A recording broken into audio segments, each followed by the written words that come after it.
Judge. Flag is thrown. There's your first down and a lot more for Demaryius Thomas. Swing and a shot by Freeman. Deep into the night. Back-to-back homers for the Braves. Blake Griffin will turn. Shoot a three from the wind. Bounce. They go. It's up the big land. They go.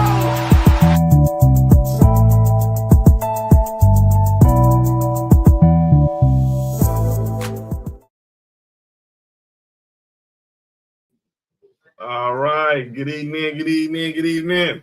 It's Friday night. You know what that means? It's time for the number one sports podcast in the world. It's time for Sports4U. Live on YouTube. I'm John. That's Mark. Big Freeze will be back next Friday. He on assignment tonight. But we're live on your TV screens on X and on YouTube. So hit that subscribe button for Sports4U, Townhouse Media, and Culture Clash Network. Make sure you follow us on all social medias, Facebook, Instagram, X, TikTok, at Sports4U Podcast. Follow me at John Watson 0984 on X, Instagram, and TikTok. Follow Mark on Instagram at Hi Mark 1 on X. Follow Nick on X, Instagram, and TikTok at 99 Gorilla. Follow Culture Clash Network on X, Instagram, and Facebook. Shout out to Bella. And subscribe. We got a lot to talk about tonight. We'll recap Thursday Night Football. We'll start looking ahead to the rest of the Sunday games. And we got MLB Playoffs officially up full speed ahead now. Mm-hmm. But we're gonna start with. It's not rare that we start the show with the WNBA, but this is one of those stories where we got to. So let's just first start on a positive note. The WNBA Finals started tonight, and the game just went final, and that just went final. It's like Minger. So we know who the other guy was that was going on the National Cinnamon Roll Day. Yeah, shout out to the Cinnamon Rolls. But yeah, the WNBA Finals officially tipped off today. I'll see you this weekend, Bella. It's all good. We'll see. Between the Phoenix Mercury and the Las Vegas Aces, and that game one just went to a final moments ago with the Aces winning by 3, winning 89-86. This is the first year that the WNBA Finals will be a best of 7. And it was a tight game. Kalia Copper came out gunning in the first half, 5 threes, breaking Johannes Rossi's finals record for threes in the NBA Finals first half. But the Aces proved the resilience of a champion. And now here we go to game 2 Sunday afternoon in Vegas. Get our prediction. What up, Chris? What up, Sam? Let me get your prediction on this series, Mark. I got the Aces in 6. I'm right now with you, Aces in 6. But it will not surprise me the first year of a 7-game series that they go 7 games. They go 7? Yes. So especially right before the before the TV deals and stuff start to kick in, give them something that they can cheer, so they can look forward to. Yeah. So let's go ahead and just talk about the elephant in the room. It seemed like it was hovering even over Vegas today. So we all played.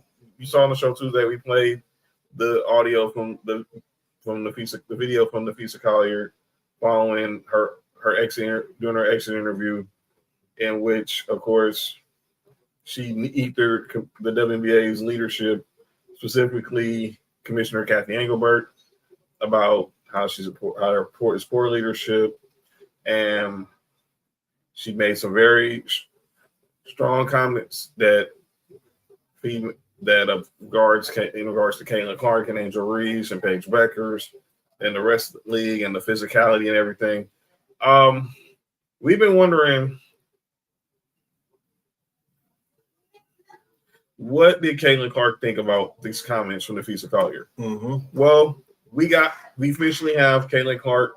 She had her exit interview yesterday. This is the first time she's addressed the media since her injury. So here's what Caitlin Clark had to say about Nafisa Collier's comments. Hey, Caitlin, good to see you. Obviously, there's been a lot kind of going on this week. What? You might have heard some things. Wanted to see after Nafisa's comments and what she alleged that Kathy Engelbert had said specifically about you, what your thoughts were on that, and have a follow-up. Well, I mean, first of all, I have great respect for Fee, and I think she made a lot of very valid points. And I think what people need to understand, we need great leadership in this time across all levels. This is straight up the most important moment in this league's history. This league's been around for 25 plus years, and this is a moment we have to capitalize on. So that's honestly what I would say. I think there's, Fee said it all with what she said, and I think the points she made were very valid. So that was Caitlin Clark basically co-signing everything that Fee Collier said. Then they doubled down because Sofi, not my daughter, but Sofi Cunningham, her teammate, she came and she added more fire to the flame. And I'm gonna be good today. I am, because I'm just tired of our league. They need to step up and be better. Our leadership from top to bottom needs to be held accountable. I think that there are a lot of people in the position of powers in the WNBA who they might be really great business people, but they don't know shit about basketball, and that's got to change. I said I was going to be good, and I just messed up. But I do. I think everyone's frustrated when NBA players from that side of things are reaching out to us, just like in awe of how terrible it is. Like, that's saying something. That is absolutely saying something when your counterpart is feeling bad for us because of how we're getting treated. I mean, come on. And that's from leadership. That's from, I'll just leave it there. From our leadership, it's just bad. When fans and players, especially players, when we're competing at the highest level and it's like a battlefield out there, when we're agreeing on the court because of how awful the officials are, like that's saying something. Like, listen to us. We're not going to come for your heads, but I think there is room for improvement to change the criteria when the whole league is asking for it. But when the leadership isn't doing anything about it, why? And so I think there's just frustration. The game's not fun to watch because everyone's just trying to kill each other, because that's how you're going to survive. Otherwise, you get injured. I don't know. It just sucks. Our game is changing, and yeah, we want it to be physical, but at the same time, like, you still want to watch good basketball. And when they can't get that under control, it's not fun.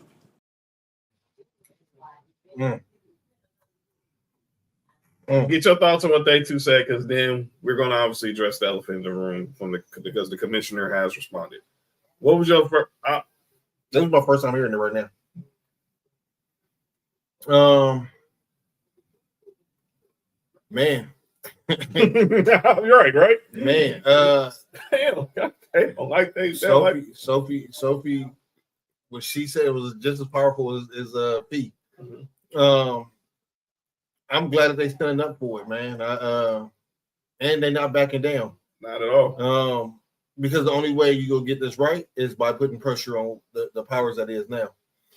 And it, like Caitlin said, this is probably the most important time of the WNBA history, where you can make changes at the top. You can make changes about pay. You can make changes about the pay that they're getting and all that. That's right. But if the leadership is bad, then everything else will follow as bad too. And maybe that's the reason why the WNBA haven't been as much successful. Mm-hmm. It's crazy, and if you say that they don't know about basketball, it's just crazy. I mean, damn, Sofi Cunningham just pretty much said we're being run by a bunch of bozos. That's what she's basically saying. While saying it, these people don't know the sport. They know business, but they don't know the sport. And that's where we was talking about, and our boy Champ said it the other day. I was talking to him. They need a David Stern. They need someone who knows the game. They need somebody who's going to know the best, who's going to have the best interest of trying to elevate the game. So obviously, this is all being said, and the commissioner did respond. So let me first read y'all the statement from.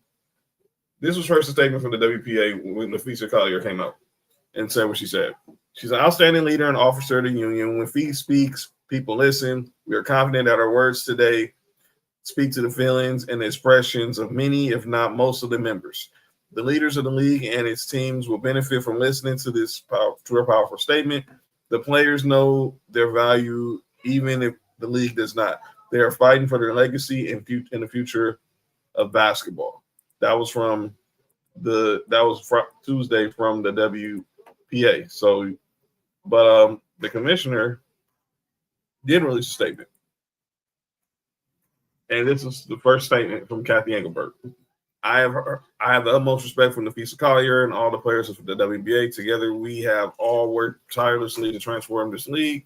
My focus remains on ensuring a bright future for the players in the WNBA, including collaborating on how we can continue to elevate the game. I am disheartened by how Nafisa characterized our conversation and league leadership, but even when our perspectives differ, my commitment to the players and to this work will not waver. Well, that's on paper. We got audio from Kathy Engelbert. Now, it's a little long, but I'm going to be fair because we played Nafisa Collier's whole statement. We're going to play it. So usually we mute ourselves when we want to hear it, but you're going to hear me and Mark obviously chime in throughout this statement. So sit back, buckle up, and let's hear from the commission. It's great to be here. Good evening, everyone. WNBA Finals ready to tip off Game 1. It's our 29th WNBA Finals. Exciting night here in Las Vegas as the Aces prepare to take on the Phoenix Mercury in the first ever best-of-7 Finals series. The Aces have been on a remarkable run from winning 21 of their last 24 games to pulling off an incredible overtime victory in a decisive Game 5 just earlier this week. And their season definitely has been defined as resilience. On the other side, you have the Mercury, a team that has embodied toughness, togetherness, and belief all year long to get here. So I think WNBA fans everywhere can feel it. This has the makings of a finals to remember. So congratulations to both teams. I want to take a moment to address some important conversations happening across the WNBA, including remarks made earlier this week by Nafisa Collier. First, let me repeat this. You saw it in my statement, but I have the utmost respect for Nafisa and for every single player in our league. They are at the center of everything we do. I was disheartened to hear that some players feel the league and me personally do not care about them or listen to them. And if the players in the W don't feel appreciated and valued by the league, then we have to do better and I have to do better. We know how great these players are on and off the court, how much they mean to our league, our fans, and our communities. If they don't feel that, I will do everything I can to change that. No one should ever doubt how deeply I care about this league, this game, and every single player who makes the WNBA what it is. So we value feedback, we listen to criticism, we remain committed to engaging in the difficult but necessary conversations that ultimately make us all stronger and better. As it relates to officiating and gameplay on the court, we hear the concerns, we take them seriously. Our game is faster, featuring more talent, and the game is more competitive than ever before. And with that evolution, game rules, interpretation, and officiating has to keep pace. Every major sport goes through this. Rules evolve, officiating adapts, standards shift. Alongside the growth of the game, the WNBA is no different. At the conclusion of the season, as we do every year, the league's competition committee will meet to evaluate the state of the game, which includes game rules, officiating, and player safety on the court. The Players Association and players, as always, are invited to engage. Also, beyond that, we are establishing a multi-stakeholder task force, call it like a state of the game committee, inviting player voices and other stakeholders to that table to ensure that our officiated platform evolves in step with the growth of the league. We'll have more details on that in the coming weeks. And referees and their work serve the game. That service at the highest level requires alignment with its stakeholders to perform and be held accountable to that performance based on that alignment. I think it's pretty clear that we're misaligned currently on what our stakeholders want from officiating. We have heard loud and clear that we have not lived up to that needed alignment and that attention and change is needed to serve the WNBA to the level of excellence that is not currently being met in the various stakeholders' eyes. There are no greater stakeholders than our players. Their voice is integral to the alignment that is required for good officiating, and we look forward to including their perspectives on how our staff can better serve the game moving forward. So through the competition committee and the state of the game committee I've mentioned, we will take a hard look at what the proper line should be for good, aggressive play that we recognize has evolved into rough play, and how to calibrate the line for legal and illegal contact to ensure player safety and exciting competition. We owe it to the players, our fans, and the next generation to keep building a movement that not only showcases the best athletes in the world, but also inspires millions who dream of following in their footsteps. That's the mission. That's the heart of the WNBA. And that's what unites us all, players, coaches, fans, and partners in pushing this game forward. We all love this game immensely. Together, we've made incredible progress. We've eclipsed previous records. We've expanded our footprint, and we've bolstered the position of our league. And since I know you will ask me about the CBA, I want to briefly cover this. We continue to meet and have important conversations with the Players Association. I want to reiterate that we want much of the same things that the players want. We want to significantly, and I mean significantly, increase their salary and benefits, while also supporting the long-term growth and viability of the WNBA.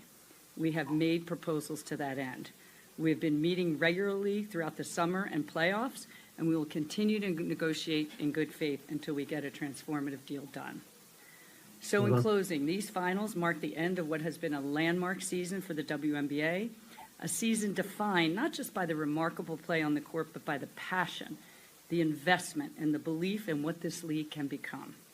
There is still much work to do, and we welcome that work, because the WNBA has always been about building something bigger than the game itself. And we know the best way forward is together. And one last item, a big shout out to my team. I am so blessed to be working with so many amazing colleagues at the league office. When I came in, we had very few people working in the W. Now we have hundreds working tirelessly on behalf of the league and the players, and thousands if you include the teams. I have so much gratitude in times like this for how great our team is and how She's hard definitely doing that, Dave. they are the best in women's sports, for sure, and they have shined over the last couple of years with their broad capabilities, innovative thinking, stellar execution, and endless passion for doing their best for the players in this game.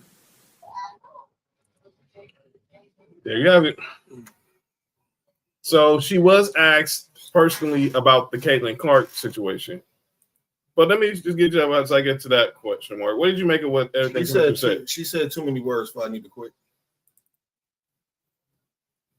Way too many words for I need to retire. I need to step down. She said way too many words. I think most people, only person who people really gave a fuck about anything she said, and all those words was her. I don't think the players really care about that. I don't think most of the fans was really invested, is really caring about anything she's saying right now. She said way too many words to we need to find a replacement so I can step down. So here's what she had to say about being addressed about specifically the Caitlin Clark comment. Second row center. Hi, Kathy. Annie Costable, Front Office Sports. You've continued to express that you are disheartened by the characterization of your conversation with Nafisa Collier. Just again, seeking clarity. Did you in fact say that Caitlin Clark should be grateful she makes $16 million off the court because without the platform that the WNBA gives her, she wouldn't make anything? And do you actually feel that way, that without this platform, players like Caitlin Clark wouldn't be making what they do off the court? Yeah, obviously, I did not make those comments. Caitlin has been a transformational player in this league. She's been a great representative of the game. She's brought in tens of millions of new fans to the game, proud of what she's put on the court. Unfortunately, the injuries held her back from a full season this year. But again, I'm not going to get into every point, counterpoint. It's not productive here. We're here. My thing is even with asking her that question, do people expect her to say, yeah, I said that? That's where we're going. So they played a lot of these comments on during WNBA Countdown.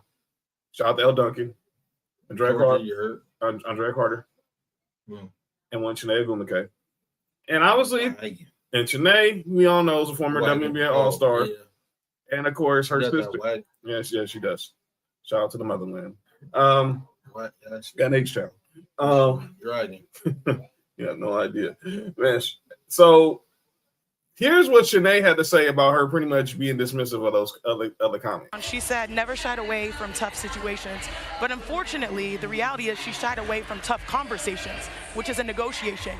In order to have a negotiation, you have to have conversations. And I think it's apparent, abundantly clear, that there has been a great divide between the players and our commissioner or the league office in order to have productive conversations. And now Nafisa's statement that she made in her exit interview is accountability. WNBA players never want to throw out all the smoke. They don't. They only do it when necessary. They're always strategic. They're always calculated. You talk about the t-shirts they wore at All-Star. That was a collective decision. These are members of the executive committee of the WNBPA making these statements. And obviously, they understand the magnitude of the moment. We're here at a WNBA Finals in an unprecedented year. These players are going to stand on business on the court, but most importantly, they're going to do what the W has always done. They're going to stand on business off the court and fight for what they believe they deserve.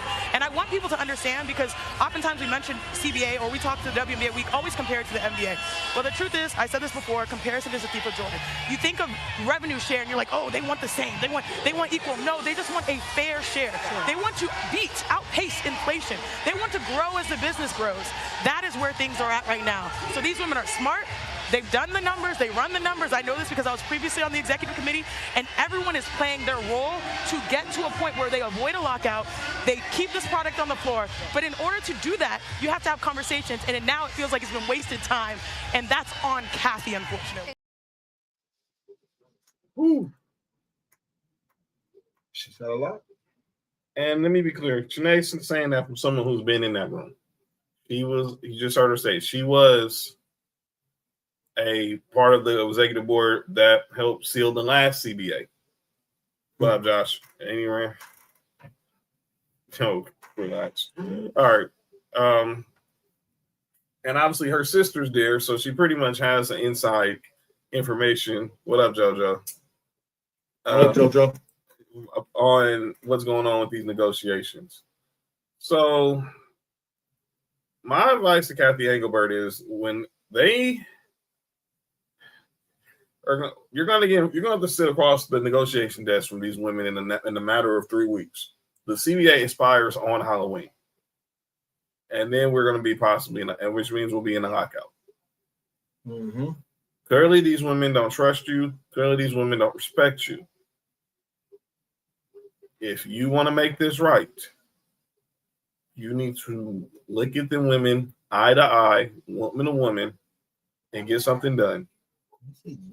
I said, look them. Oh, what they do, they if they want to do that, that's all between them. But don't do that at the negotiating table. oh, maybe I might get the. Yo, you good? You all right? Me? Oh yeah. You all right? I'm okay. You all right, man? Yeah, I'm okay. Okay, let's make sure.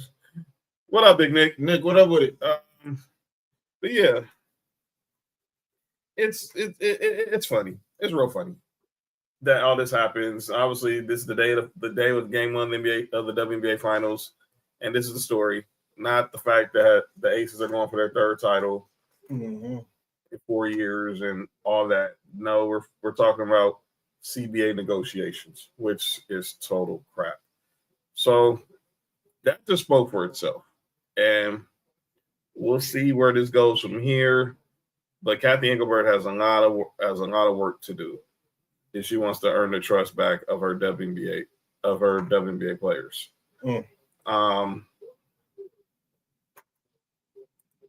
Josh says she's on that 4 down. Oh, we have to get there in a minute. We don't talk about that Thursday night game. Boy, what a.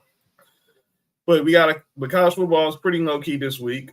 Mark, your boys play Kentucky. 9 o'clock in the morning. My boys are off tomorrow until we got next week we get Arkansas. But 2 games. We got two ranked games. We got Alabama and Vanderbilt. That's where game day will be. But the night game, we got Florida State versus the U. I know our girl JoJo's gonna be invested in that one. So we'll keep our eyes on that game, but that's where the schedule. We're about a month away from the playoffs, and we'll see where it goes. Big Nick with the question: did Caitlin Clark explain WWA doesn't know what to do? She pretty much said she agreed with. I just played it. She pretty much said she thought everything Nafisa Collier was valid, man. Everything. And if y'all missed what Sophie Cunningham said, I was gonna call her Sophie Turner. That's the actress. Sophie Cunningham said, I suggest y'all go back and watch, because she pretty much said the WNBA front office does not know what they're doing. They're being run by a bunch of bozos. Mm-hmm. Yeah, JoJo said she'll be heavily invested in that game tomorrow. You know it. All right. Let's go get MLB Playoffs. I don't know what that is. Well, I will tomorrow, man. Vanderbilt versus Georgia as a rain game is a fever dream, right? Well, remember last year Vanderbilt beat Alabama, and that's where I think it went downhill from Bama from there. That's where I think it all went downhill from there. But let's talk about some MLB playoffs. We have the MLB, the AL and NL divisional series are officially set. On the American League side, we have the Detroit Tigers taking on the Seattle Mariners. And then we have the reigning American League champion New York Yankees taking on their division rival, the Toronto Blue Jays. And Big Nick said, let's go Yankees. Over in the National League, we have the Milwaukee Brewers taking on their NL Central rivals, the Chicago Cubs. And then we have the Philadelphia Phillies against the reigning, defending, undisputed World Series champion, Los Angeles Dodgers. And we start Shohei Ohtani on the hill tomorrow, his first career playoff start. Look, if you're not into baseball, cool. But I want to say this. Wherever you are at 6:38 Eastern, 5:38 Central, 3:38 Pacific, make sure you're watching. Make sure it's on TNT, True TV, HBO Max, because you're going to see something special when Shohei Ohtani takes the hill for the first time in a playoff game. Yeah, we're going. Yeah. My squads are taking over Philly this weekend. Both my squads in Philly this weekend. Ain't that something? John, you should be in Philly. Yeah, fortunately, life is like Motown Philly's back again. Hey, can't say that right now. Ring the.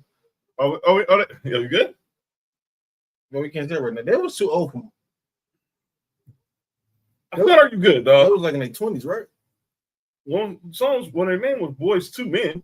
Well, maybe he was confused. Maybe he just saw the boys, then he got there and saw the men. He got to change up. Probably. Do we know how Boys II Men got their name?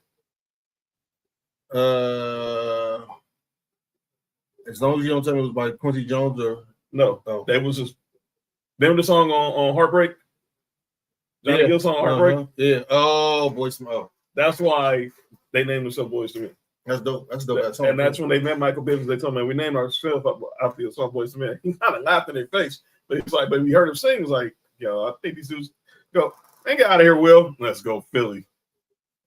Shut up, Josh. You ain't got a team. Yeah, you do. Yeah. A's fan. Oh, it's the Sacramento A's. Hey, Will, that P on the hat don't stand for Philly. Yeah, out of here. Got the Phillies. I mean, her name, I know that Bryce Harper, Kyle Schwarber MVP. Mine, nah, son. But now, but give me a World Series pick, Mark, because you have no dog in this fight. But give me a World Series pick. The Braves and the A's. Unfortunately, that's not gonna happen this year. I might have. It might be a repeat of last year. Yeah, you throw hands, so I'll throw them too. You be on the ground. I got. You know what? I got the repeat of last year. Yankees and Dodgers. Well, I would love to see that again. Because I felt like whoever won that series between the Red Sox and Yankees was going to come out the AL. I'm gonna say this real. Whoever wins the series with the Dodgers and the Phillies is winning the World Series. Well, I hope the Phillies don't win it because fuck the Phillies. But well, I know what you're saying. I understand why you don't want them to win. But I think personally, whoever wins that series, I think whoever wins it. Yeah, if he don't stand for you, anybody but the Yankees. I got the Dodgers. I got the Dodgers winning. We're gonna take this on. We're gonna take this on. Or the Mariners. Fast say yeah. That'd be crazy. They mean the ALCS. It's two wild logos meaning the ALCS. Ain't that'd be crying. John, you good? Oh, my bad. But yeah, playoffs officially start tomorrow afternoon on the East Coast, morning on the West Coast. So if your team's playing, good luck. But if you're playing against the Dodgers, I hope you lose. Let's talk some other things going on in this world of sports. And that's more football talk. Yo, that's crazy. Right. Hey, whatever, Ruben. Get out of here. Whatever, Ruben. All right, man. He's a Braves fan, so he's a Raiders fan. He's a cool dude. Just no, be just like the Raiders. That's all the problem. Does Ohtani become? Oh no, and I think Ohtani's gonna pitch well tomorrow, Nick. He's been pitching well, so I think he'll pitch well tomorrow. Hey, John said, "Fat, I got you a Mariners hat, fam, with the Griffey jersey. It's like cross both locales. Griffey jersey, sweet though, but I can't wear it. Oh man, that's crazy. All right." Other people it seems like there's been a lot of people talking about flexing their opinions about stuff. And we found out the news the other day that Dylan Gabriel is not going to be the starting quarterback for the Browns. And obviously, y'all talked about Shedeur Sanders. Well, Shedeur Sanders last week, we did talk about this a little bit last week on the birthday show, but Shedeur did make some comments that he felt that he was better than a lot of quarterbacks that's currently in the NBA, in the NFL. Better be better quarterbacks in the NBA, but that are in the NFL right now. Well, someone heard that was one Rex Ryan, and that started this whole situation. Let me play what Rex Ryan said about Shedeur Sanders. This is on Monday on Get Up. Stefanski is one of an outstanding coach. All right. But why the hell isn't he putting Shedeur Sanders? We're all waiting to see the Shedeur Sanders be the guy or Gabriel, whatever. Something's missing. Something's missing with this kid. This kid talks. He runs his mouth like I could be a starting quarterback with his arms crossed like this. Get your ass in the front row and study and do all that. If I know, the whole league knows.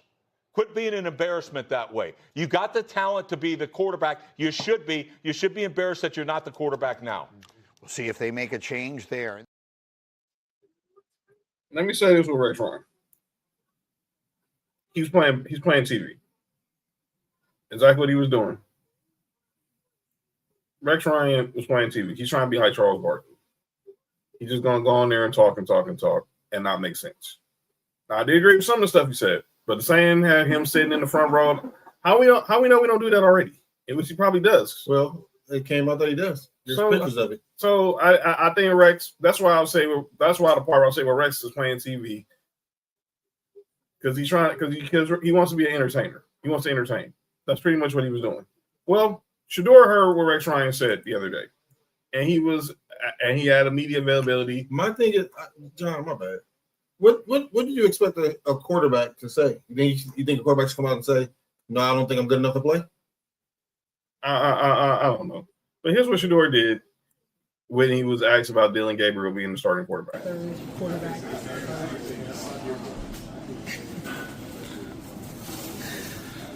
Vocally, anything to say? I guess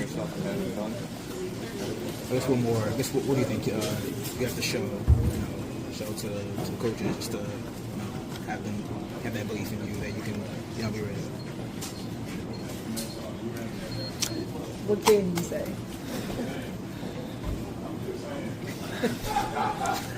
How much has Joe been important to both you and Dylan in terms of your guys' development to this point?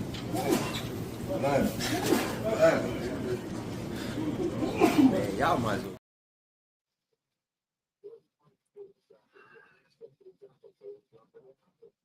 Here's my thing with what Shedeur did.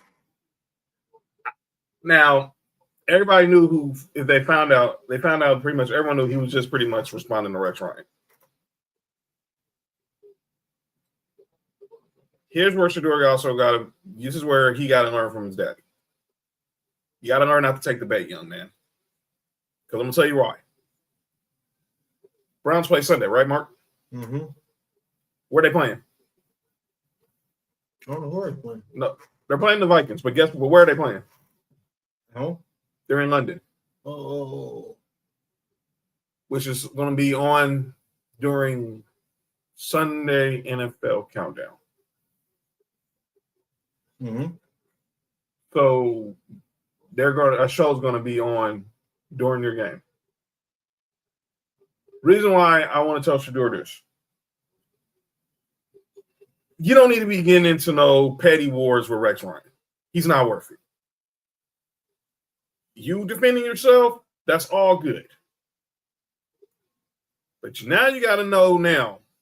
What if Dylan Gabriel plays good? If he plays good, he's gonna still be the starting quarterback. Fat. That's not. But that's not the point. If he plays good, he's gonna still be the starting quarterback. If he played bad, he's still gonna be the starting quarterback. No matter what happens this week, Dylan Gabriel starting next week. He's a starting quarterback. Now, personally, I wouldn't put a rookie in a situation like that because they're playing on foreign soil. You're not playing on a football field. You're playing on a soccer field. I would have waited to got these young men back across the states and then go ahead and let them be a starter and put Flacco on ice.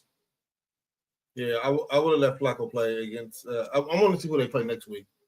I think I look because that Vikings Brian Flores defense. You don't need to do that to a young kid. I know Dylan Gabriel's 28 years old, and I'm paraphrasing. He's 25. He's 24, 25. I'm paraphrasing. He's really 24. He's played 6 years in college because he was at Oklahoma, then he went to Oregon. Mm-hmm. So they play Steelers next week. I would have probably Steelers defense ain't really that good either. I would have put him against the Steelers. Yeah, I think you could have waited a week. I said the same thing about Jackson Dart against Chargers, but Chargers won. I mean, the Giants won. So, but I wouldn't have done that. But it's with Shador, the whole going back and forth with Rex Ryan, because I'd be shocked if Rex Ryan didn't respond on Sunday. He is. Because I know that's pretty much what he does. He's trying to entertain. He's trying to be a provocateur now because he's never can't be a head coach anymore. Yeah, and clearly he can't be a defensive coordinator. Because he's sorry, he's pitiful ass coach. You want to know why I know he's not a defensive coordinator? Name it. You know the last team that tried to interview him? The Jets. Before then. Who? Oh, y'all did. We did.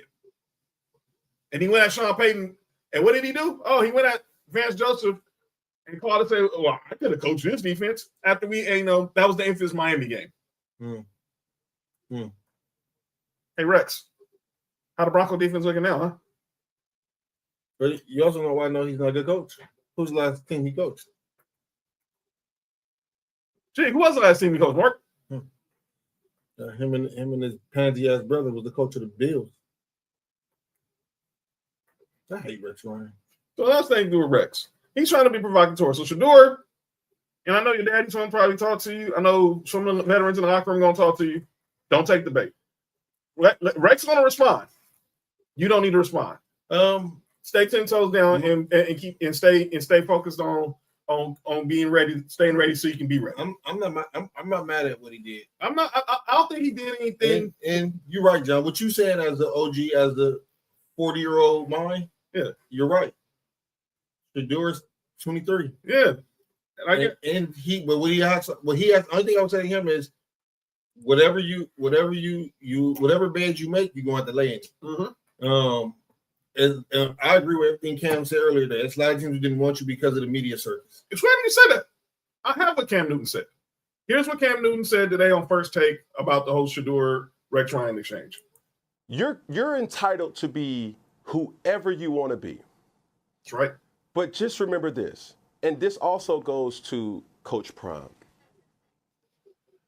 Everything that we have seen in the last 3 weeks is some of the reason why teams did not want Shador Sanders on their team. Has nothing to do with skill. It has nothing to do with talent. And I think from the optics from fans, people are fans of Shador and they want to see him succeed so much, even for our culture. I want Shador to succeed. But when you have a media frenzy and a media circus covering a third-string quarterback, that's what teams did not want. We didn't want the attention to be on you more so than actually the team. We went a whole week with news happening where we're not even talking about Dylan Gabriel. What does Dylan Gabriel have to think? We're not talking about Joe Flacco. How does Joe Flacco feel about him not even, getting benched? We're talking about Shador Sanders. And like I will say it again, Shador, you could do whatever you want to do, bro. But what I'm telling you is what you have fueled is not necessarily playing it by the book. And if you understand that, then I'm good with it. And that's all I had to say. He was talking to Ryan Clark with his response to Shedeur. This is what Ryan Clark had to say. And I get that. I believe the way that Shedeur Sanders has been covered is unfair, right? And there are going to be some people on the other side that says some of the things that he's acquired, some of the partnerships, some of the money, some of the attention are things that aren't warranted for a third-string quarterback. Like, that's his lot in life. His lot in life is that he is Deion Sanders' son. His lot in life is that he did go to Colorado and change them and made them a freaking superstars and made people and celebs want to go to Colorado. He did that. He was a part of that. Now this comes with it. When you hear anonymous sources coming out before the draft and saying things about you in meetings that can't be proven, that's because of who you are. There are a lot of people who love Shedeur Sanders and who support him and want to see him do well. And as many of those as it is, it's the people on the other side that don't. And what Shedeur Sanders has to understand, whether it's fair or not, I don't care if he pantomimes. I don't care if he's funny. I don't care if he's charismatic. I don't care if he shows his personality. I want him to be him. I want him to be authentic. But he got to understand he's going to be criticized. And when he steps up to the mic and he does something like that, you got to know what it is. Like, was Rex harsh? Yes. Did Rex maybe go too hard? Maybe. But that's his opinion. He's entitled to that. So if you got a problem with people doing that, don't give them nothing. And if you give them something, then just accept it. Stand up, be accountable, and say, that's on me. I let him talk about me. But my thing is this. He's going to be interviewed. He's going to be talked to as long as he gives them something. If I know I'm in the media in Cleveland with a sorry team, it don't matter who I interview, but if I get him to say something, they're going to have to put my name on the bottom of the screen because I'm the one that asked him. He just got to understand that. It is unfair, Shedeur, the way you are criticized, the way you are treated, the way people break down everything that you do, but that is what it is for you. That's the reality, and you got to move forward knowing that.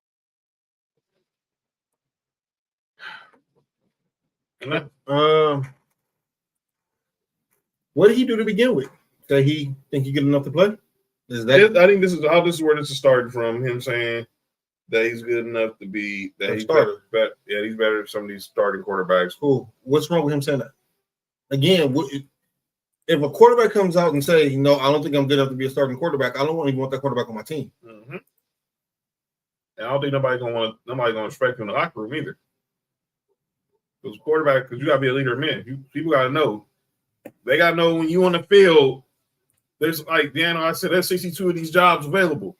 They gotta know even if you the backup, we got a guy.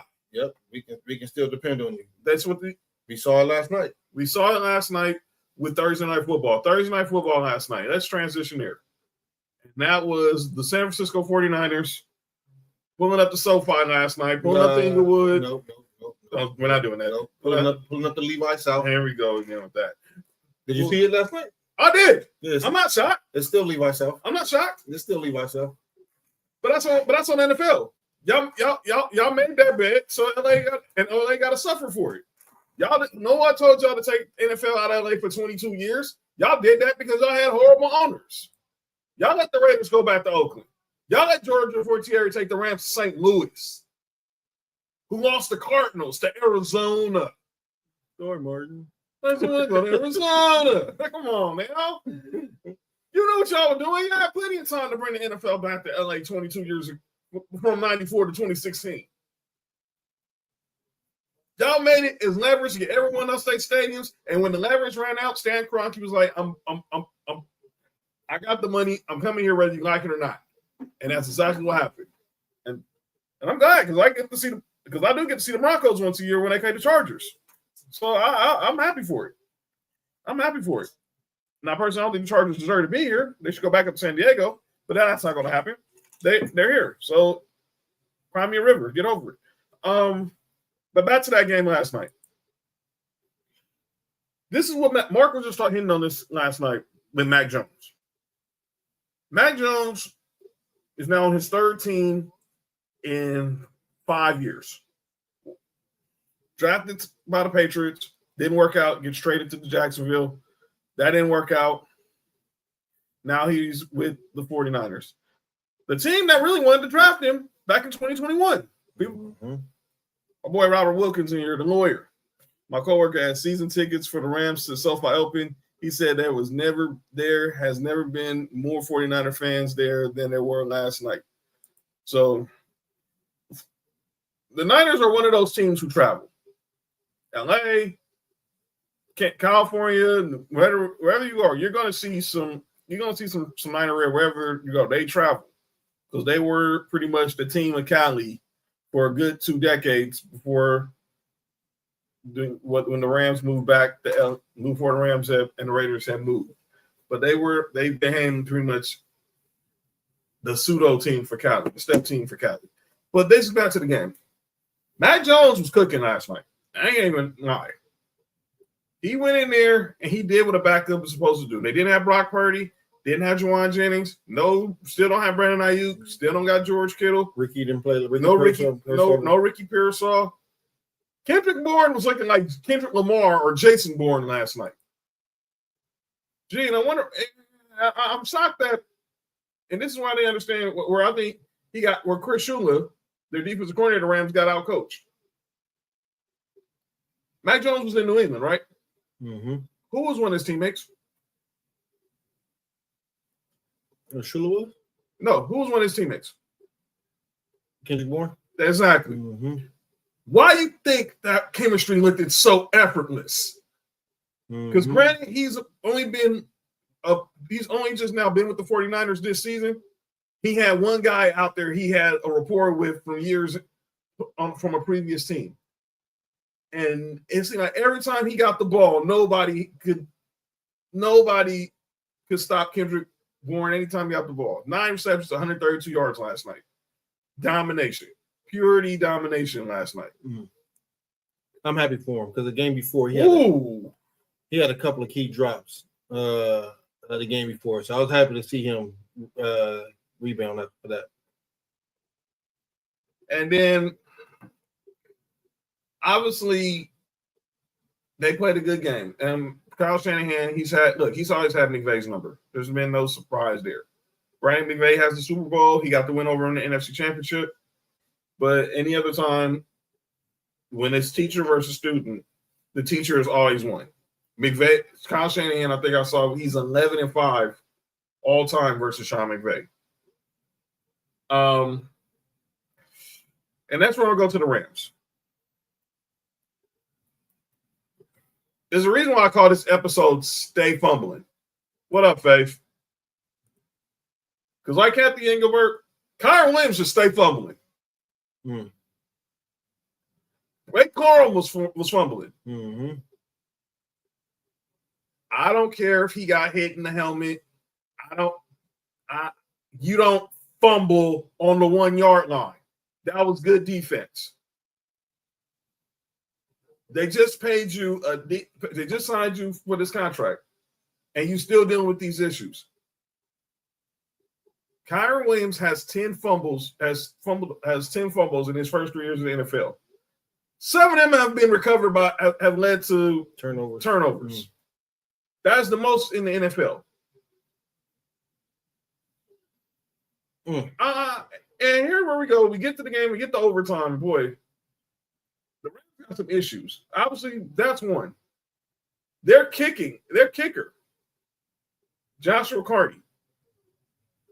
He seemed to have an issue because for another week, he's getting blocked on special teams. Mm-hmm. His kicks were going wide right. They made a sorry receiver look like Chris Carter. I'm confused with the Rams defense because if you look at most of Mac Jones' completions and yards, it was short passes. Yeah. Why you just sit on that? He wasn't beating you with nothing, with nothing deep. Yo. Kansas said the game was in their hands. It was. And then he fumbled it. He did pretty much what he's been doing his entire NFL career. And that is pretty much check down, playing within the margins. He wasn't out there doing nothing. He wasn't going out there trying to throw any deep bombs. He had McCaffrey and everything, but like I said, a lot of passes were short passes, intermediate routes. I just understand why the Rams wasn't sitting on that. I said, I think this is where Chris Shula got out coached. Whereas opposed by Kyle Shanahan, whereas opposed with McVay, he just got in his own head and trusted his players too much. And you want a player to be able to trust a coach to trust you, but that was a bad call on fourth down. Yeah, I saw it from here. Yeah, I just thought there was a charge on both sides. I did too. I said, there's not nowhere in the world that they're going for it, right? They'll go for it. Yeah. And then when you went for it, they're prepared for the run. Clearly, Salah knew if they took the ball out of the hot hand. We're watching them right now. Preseason basketball is going on right now. When you got the hot hand, you give them the ball. Who's the hot hand last night for the Rams? Matthew Stafford was going crazy. This is why you brought him here, Sean. What are you taking the ball out of his hands for? Well, you clearly just saw Kyrie Williams don't got it. You saw the dude crying, sobbing on the sideline. You want to know how I know he was sobbing on the sideline? How he was crying on the sideline? You want to know how I know? This is how I know, because it's the thumbnail I made for today's show. Blake Corum couldn't even catch a pitch, fumbled it right off his hands. You took the ball out of Matthew Stafford's hand when you had him, when he was just carving that secondary up. Kyron Williams had an interesting game. This was the game of highs and very lows. Exactly, because he had 2 touchdowns yesterday. Right, but he had the biggest. He had that fumble, the biggest play of the game. You never want to be the reason why your team loses. You lose the team, but you never want to be when they can just point out one specific reason, and you can point out 2 specific reasons with Kyron Williams. Shout out to Allie Clifton. 2 specific reasons with Kyron Williams. Number one was the simple fact. Number one was the simple fact that he fumbled on the 1 yard line. And then the next one is simple. They loaded the box. Yeah, he will, Rob. He will. You can't change the scenery. Ain't gonna change the fact you fumbled the ball. Ask Adrian Peterson.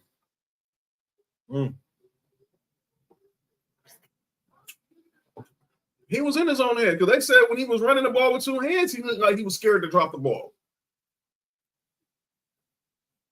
So Sean McVay is going to have to figure out is this his guy or not. Kyron Williams. He trusts this is his guy. I'm wrong. That is his guy. That's not no ifs, ands, or buts about it. He trusts him, and he's a good running back. But he has to get this issue fixed if they want to win a Super Bowl. He got to go talk to Tiki Barber. Clearly, that's what I think he should go talk to. Let's go talk to Tiki Barber. Because that made no sense for him to have the yips. You're in year 3 now, bro. Get it together. But I'm not going to take anything away from the 49ers. Kyle Shanahan had those boys ready to play, short-handed all. And if I'm not mistaken, they had injuries in the game. Yep. 2 of their D linemen got hurt, went out last game. And you listen to Trent Williams, they interviewed him post-game. He believed in Mac Jones. This is what I was talking about when we were talking about with Shedeur. When you get out there, you got to make these dudes believe. We was talking about it with Brock Purdy. Shout out to Ill Will. George Kittle saw it in practice that if something went down with Jimmy G or Trey Lance, they got one, and they're still confident. Now, all this talk now that they should They should bench Brock Purdy over. Let's slow down now. Let's stop it because I also seen what happened 2 weeks ago when Mac Jones played. Exactly. Man, the 49er fans couldn't get Brock Purdy back on the field fast enough. Clearly. And here's the deal. You can bring him in Chicago, Fab, but I don't mean he's gonna change his. They're gonna change his fumbling issues. But Mac Jones is a backup for a reason. And my bad, John. Go ahead. And ironically, I feel like that Shador is comparable to Mac Jones. Mac Jones. I put him Mac Jones, Sam Darnold, all on that same field. By the way, speaking of that, this is what we can talk about. Some of these rest of these games. Some of these games in Week 5. But yeah, he's not going out there to be. He's not going out there to be to take Brock Purdy's job. That ain't happening. That ain't happening. That ain't happening at all. That ain't happening at all. So y'all might as well kiss that goodbye. Kiss the baby bye.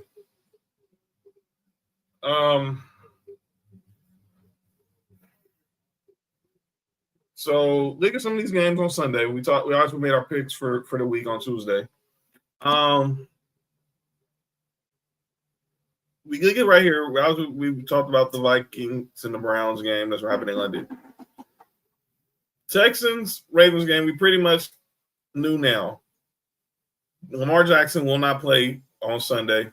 They're going with Cooper. They're going with Cooper Rush, and they're probably not going to play Lamar Jackson next Sunday when they face the Rams because they're going right into their bye week. So it's a possibility that the Ravens can be 1-5 by the time Lamar comes back. Yes.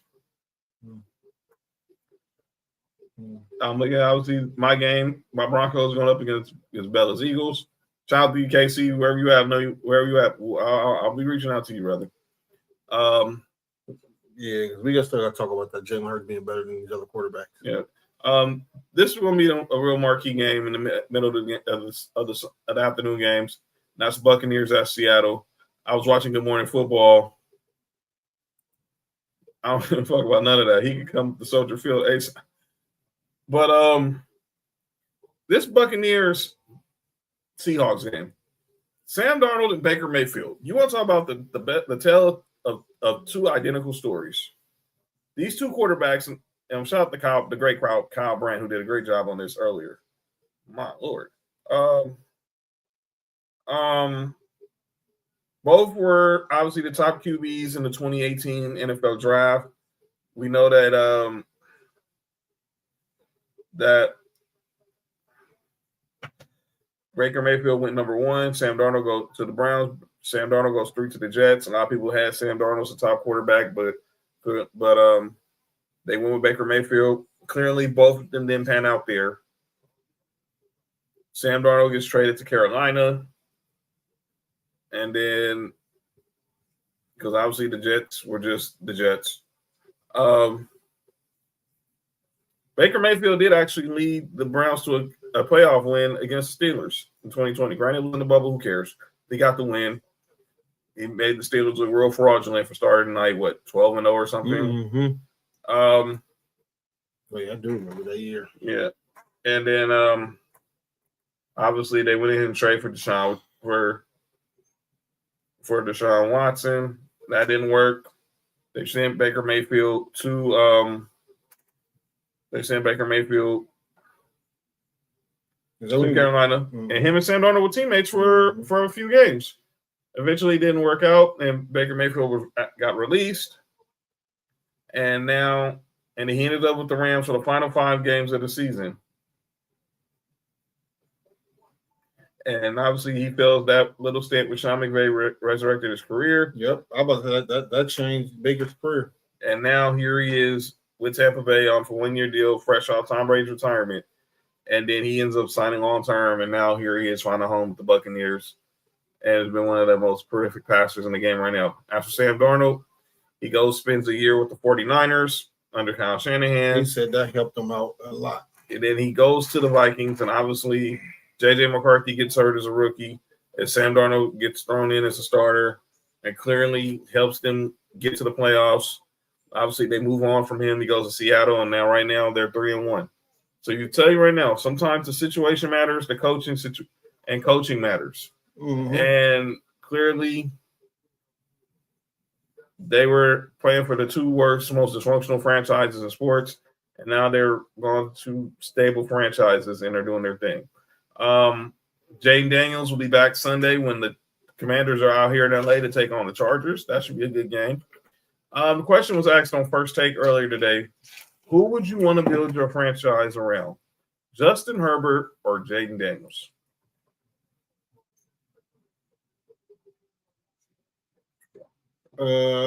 This is a question. Mm-hmm. Bro. From what I've seen, I'm gonna go with Justin Herbert. I didn't know why this was a question. Yeah, disrespect to Jaden Daniels, he's good, but I'm gonna go with Justin Herbert. Look, I see this dude twice a year. I wanted Broncos to take him in 2020. We took Jerry Jeudy, but we weren't that bad. Unfortunately, we couldn't pick in the top 5. We should have just moved up anyway. But Justin Herbert's that dude. Nick picked him. He's Nick's preseason pick for MVP. And right now, look, the Chargers are looking good right now. They're leading the division. Still sucks. They should have won. We should have beat them. But that's a whole other conversation. But yeah, I look at this game's gonna be a good game here in LA. So if you're a Commanders fan, shout out to you, Nova. And my man Funches. Yeah, you're in LA. Go pull up the Sofi and go hang out with the Chargers. If you're gonna go Commando, that's your choice. But go support the Commandos. Mark, your boys, Sunday night against the Patriots in the Ice Blues. I saw those jerseys today on Good Morning Football. I think it's sweet. Mm-hmm. This will be a whiteout game for us. So so y'all gonna show up? You're not gonna show up. So y'all gonna show up and not like Penn State? Listen, man. Sometimes as a fan of your team, when some of these games is gonna be one of them drag out, and you got to win a tough game. Usually, the Patriots is like that for us. No matter how bad they are, they always just seem to get up and play against us. So I'm expecting a good game. I don't know what the spread is, but I'm expecting a good game. I can tell you that right now. The spread for that game, for those who are wanting from our friends over in Vegas, you guys are -7.5. Yeah, -7.5 on a Sunday night. Mm-hmm. So we'll keep an eye on that game, and then obviously Monday night we got the Chiefs versus the Jaguars. But those are some of the games we got. Those are pretty much the games scheduled for this week. And obviously recap that. We gave our picks on the Sunday night game. We gave our picks on the World Series. We talked about the WNBA. Obviously now I'm going to go back to a segment again. I'm going to go back at it. It's time for our segment where the often imitated is never duplicated. People say stuff in the sports world and they need to get called out for it. I didn't get a chance to really talk about this on Tuesday like I wanted to. I'm gonna do it tonight. Oh, I'm doing it tonight. It's time for calling out names. I didn't mean to say this because we need a chance to celebrate it. The big news on Sunday during our debut of Sunday Night Lights. Again, thank all y'all who pulled up, and we'll let y'all know when the next one's gonna be. But there was big news during that game, during Sunday Night Football this past Sunday during halftime. Wait, let me play a song. Let me play a song while you introducing this. Let me play a song that I know he's going to do. So this was the news.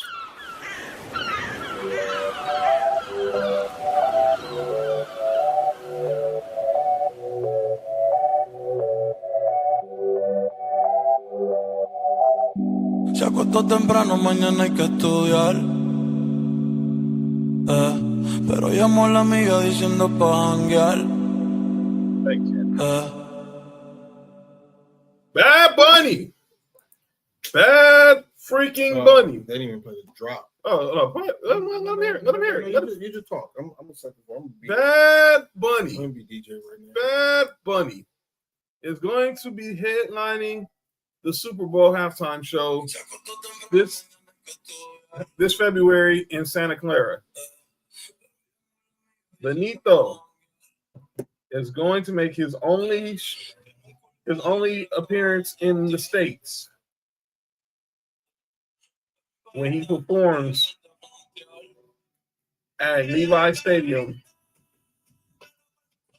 At Levi Stadium this coming February as a part of the headliner for the Super Bowl halftime show. Kansas said folks are gonna be mad while I'm salsa with a drink in my hand. What? I'm not gonna tell y'all what's gonna be out there, and I'm gonna tell you that's not even be the actual Super Bowl where the party gonna be at. It's gonna be the parties all around the Super Bowl. You know how many people? Oh my God! You know how many people are gonna be out in the Bay Area now knowing that Bad Bunny is performing at the halftime show? This is an event in itself. Bad Bunny said this is the only show he's doing in the States, and he just did 30 days in his home country of Puerto Rico. You know how much he made for Puerto Rico? $750 million. Let me be clear. You got dudes, people who do residence in Vegas. Usher residence in Vegas. Janet Jackson's got a resident going on in Vegas. J-Lo's done a residency in Vegas. This dude did a residency in a foreign country. It's not foreign. In a country, in a vacation country. People travel to Puerto Rico to vacation. People not just saying I'm going to a Bad Bunny concert. People were probably in Puerto Rico vacationing. There is people who went to Puerto Rico just to go to the concert. Exactly. People vacation like, whoa, Bad Bunny's doing a concert? Let's make it a vacation. 30 days. This man performed in front of his home people and brought bank to the Boricuas.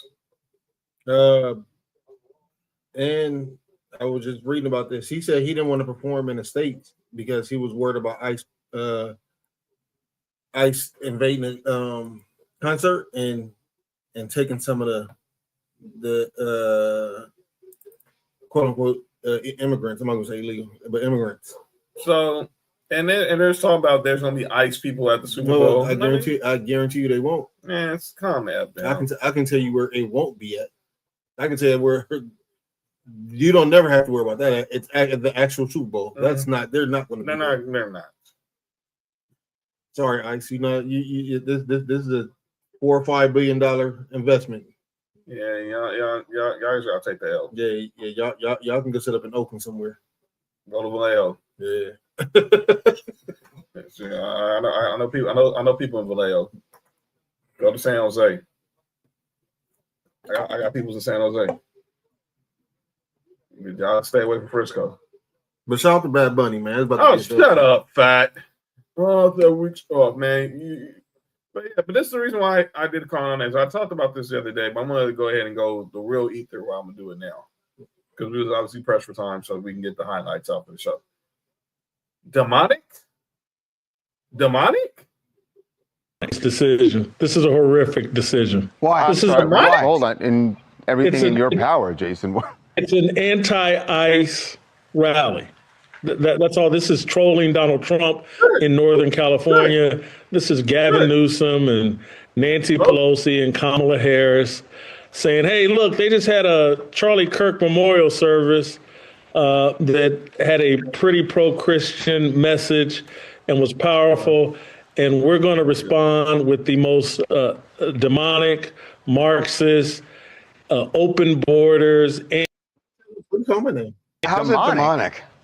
Bad Bunny's music is demonic, like most commercial rap music is demonic. It promotes things antithetical to Jesus Christ. That's demonic. This guy is a Latin. But wait a minute. Let me ask you something. I don't believe in Jesus Christ, okay? I got that. I'm Jewish. I am Jewish.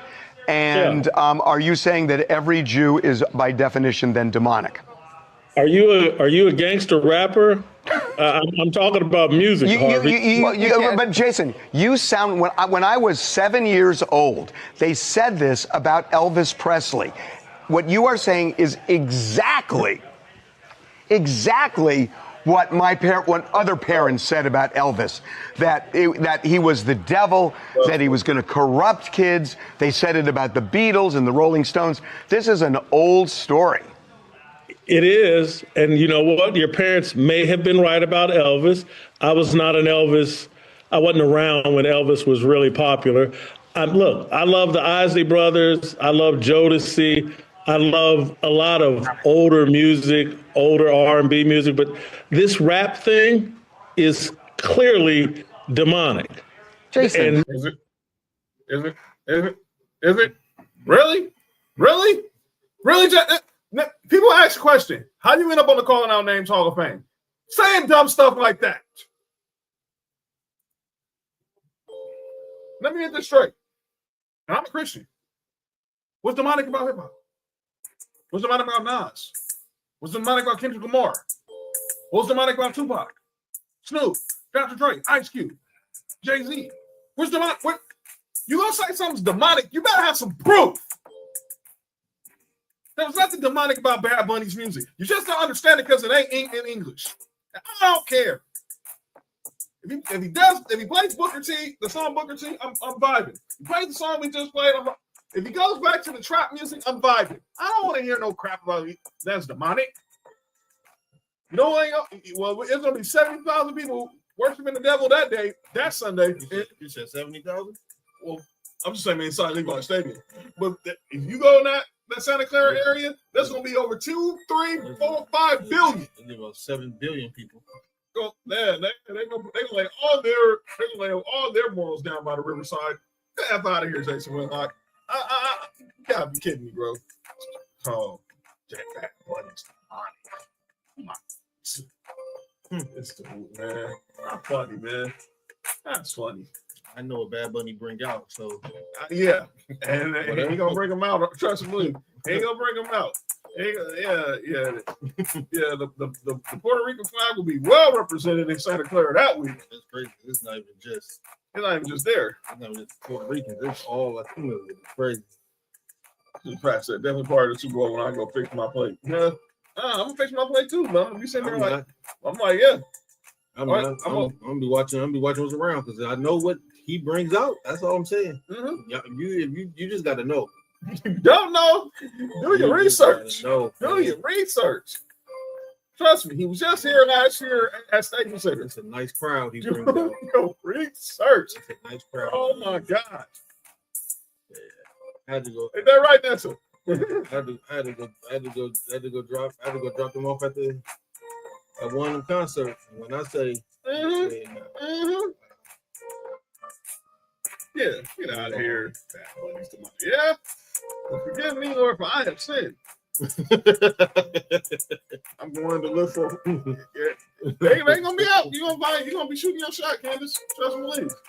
There's gonna be plenty. There's gonna be plenty of Puerto Ricans, and Boricuas out. You know what I'm saying? John, did you just make up a name for him? I heard that. I thought I heard that when I was in high school. Ain't Harvey Holmes? No. What is he? Yeah, he is. He is. Harvey Levy. Right. He's gay. Why are they worried about that? I mean, that's right. Why are they worried about what they doing, what they did? What's I hate you, dude. I hate you, dude. What I got going on here? Oh man.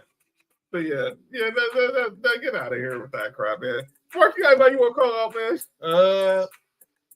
We kind of talked about it earlier, but Rex Ryan. Because of that Shador tape. And that's kind of what started off everything. First off, let me just say, I don't know why. I don't know what other third string quarterback they interviewing. I don't either. Well, I'm not gonna say they do. They do interview them, but it don't get to ESPN like that. I'm like this. I lived through T-ball mania. If the media wants to get to who they want to get but to. He was starting though, right? I'm like this. We didn't start T-ball. It took us 6 games before we started T-ball. Cool. 6 games. Cool. Do you know who your third string quarterback is now? May only have 2, and most teams only have 2 quarterbacks on their roster. Oh, our third stringer right now is Sam Ellinger. Cool. You ever heard him in an interview? Oh. I don't understand why they're doing this to Shador. How he's being put in the media is definitely unfair. But the question that they asked him is about starting quarterbacks, and his answer was, "Do you see how some of these quarterbacks is playing? I think I can be a starting quarterback in the NFL." He didn't say nothing wrong. Nothing wrong at all. And then here come Rex Ryan, going to make a deal out, going to make a big deal out of that, for no reason at all. I have my own personal thoughts about Rex Ryan, and I'm not the one to make everything about race, but I have my own personal thoughts about him. That was unnecessary because now that started this whole whirlwind of whirlwind of what's going on around Chicago now. When they turn that shit off on Biden, that's cool. That's it. Just Rex Ryan. So yeah. All right. We're gonna get up out of here. This has been a good night. It's been a good night. Thank y'all. Thank you, WNBA, for all the content. Thank you, Kathy Engelbert. Y'all provided some good content. Remember, Game 2 WNBA tomorrow. On Sunday. MLB Playoffs start tomorrow. College football all day. Started with Mark's Georgia Bulldogs against Kentucky. What you got to say to the dogs, man? D-line got to play better. We got to create more pressure. O-line got to win more at the line scrimmage. Is Mike Bobo still there?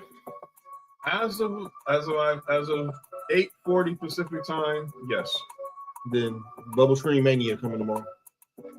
I hate that Kirby Smart's best friends with him. Shout out to the Aces. They gotta get 3 more, Candace. It's not gonna be easy. Mercury are coming to play. That's why I say the series is going to at least 6. I wouldn't be shocked if it goes 7. It's the first 7-game series in WNBA history. Wouldn't be shocked if it goes to full 7. By the way, I'm gonna pause real quick before we get up out of here. I got a question for you. How much do you think it costs to get into game 1 of the WNBA Finals today? You did just get in the door. Like the cheapest price? Mm-hmm. $150. Lower. 100? Lower. 50? Lower. 25. Higher. 30. No more. 35? $35. Holy shit. Could have got you into game 1 of the NBA Finals in Las Vegas, Nevada. $35, according to TickPick. According to what? TICK. Oh, TICK. I thought you said $35 in a dick pic. I was about to say, dog, this is crazy. Yo, you good? All right, my bad. First of all, why are they doing that at a WNBA game? Oh, because some of them I said niggas vibing the Bad Bunny. Yeah, fat man. Yeah, I ain't fat man. Ain't got no good music, dog. 35. Ryan Clark and Michael Irvin. My calling names, niggas looking like 3. Well, yeah. What happened? What they do? So Michael Irvin was on First Take on Monday. I guess I don't know if he's gonna be back on there regular, but he was on there. Obviously, I'm talking about the whole Cowboys Packers game. And when he was on there regular, he had a segment called Playmakers. It's his top playmakers. And Michael Irvin be doing what Michael Irvin does. Okay. He sounded like he was on it because he was that hype. And Ryan Clark was pretty much his hype man. Pretty much favorite flavor on PEDs. So he was doing wet and Michael Irvin was doing cocaine? He was fighting the power, I guess. He said Cam. Ryan Clark, Cam. And Cam Newton. Ryan Clark, Cam Newton, and Michael Irvin looking like 3 4. Oh, because this was all on Monday. Yeah. But yeah, that's why they say that. But yeah, $35 should have got you into the WNBA Finals tonight. American dollars, Mo. American dollars. 35 American dollars. A 20, a 10, and a 5, or 35 ones, or 5 or 7 $5 bills. 3 10s and a 5. 35 ones at a WNBA game is crazy. Yo, you good?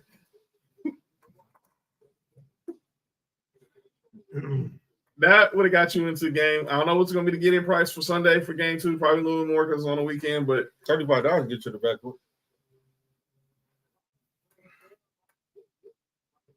I mean, when you have hot wings at the strip club, you can, it's a little bit less than $35. You might grab a soda or a beer with that. But that we got you into the game tonight. All right, John, you said $35 in a dick pic, so that's crazy. I said tick pick. Oh, personally, I thought you said I said tick pick, but it's tick pick. TICK. Wait, girls can send $35 in a tick pick? Yo, you good? They playing Tuesday? Yeah. Oh, Titty Tuesday? Yeah. They'll be in Phoenix. They'll be in Phoenix on Tuesday.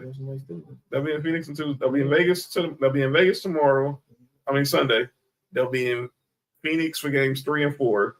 I'm assuming they're doing 2-3-2 format, but don't quote me on that. I'm assuming it's 2-3. No, let me look it up.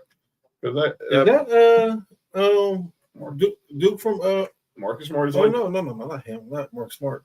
From North Carolina, y'all got they got the Lakers? Oh yeah. Yeah. He ain't gonna make the team. No, he on the exhibit 10. No, Ain't that where the aliens be at? No, you good, man? Oh my bad.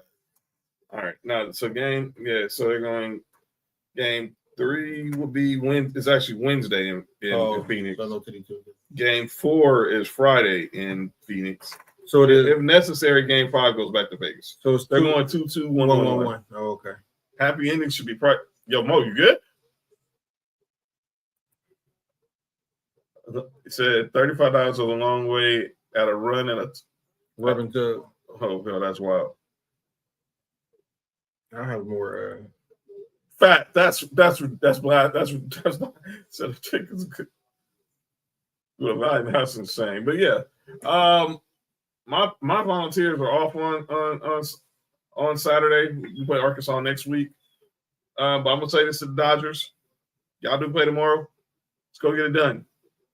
We haven't had a repeat World Series champion in 25 years. Let's let us be that one team that break this curse. Shout out to Nick. Nick finally sent the beats over. Shout out. Yeah, there it is. Yeah, there he is. That's our guy, RJ Davis, man. Look at our guy, man.